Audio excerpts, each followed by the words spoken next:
नमस्कार मंडळी, कसे आहात तुम्ही? मजेत ना? सकाळी एवढी कामाची घाई असते आणि त्या कामाच्या घाईमध्ये आज माझ्या अक्षूने मला एवढा त्रास दिला, फार त्रास दिला.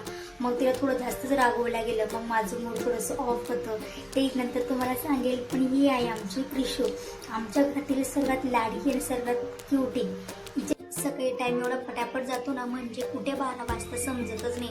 अक्षूला खेळायचा टाइम होऊन जातो. मग आता मी अक्षूला खेळायला चालली आणि रस्त्यामध्ये म्हणजे थोडंसंच दूर आहे अक्षूची स्कूल, आता यामध्येच आहे. आणि स्कूल आले आज अक्षूला जरा मारला गेलं होतं, रागामध्ये बोलला गेलं होतं. मग मला सकाळी फार वाईट वाटतं, बट ते ऐकतच नाही माझं कोणतंही काम नाही. आता पण इतकी जिद्दपणा करत होती ना, तुम्हाला काय सांगू, फारच जिद्दी होती. मग संध्याकाळी तिला चहा प्यायसाठी राऊंड्या करून स्पेशल उठवावं लागतं आणि तेव्हा कुठे ती उठली. आणि चहा केल्यावर तिला स्पेशली द्यायला जावं लागतं आणि ते पण बळजबरीने. ते चहा अक्षी तो मोबाईलशिवाय चहा पितच नाही. चहा पिल्यानंतर तिला छानसं क्यूटसं रेडी केलं आणि तिला बोलली, बाहेर जा प्यायला तू आता, आणि आता मला घरातले बाकीचे कामं करू दे. मग संध्याकाळी कारल्याची भाजी बनवायची होती आणि कारल्याची भाजी आता ही रेडी झाली आहे. आणि माझा ब्लॉग मी इथेच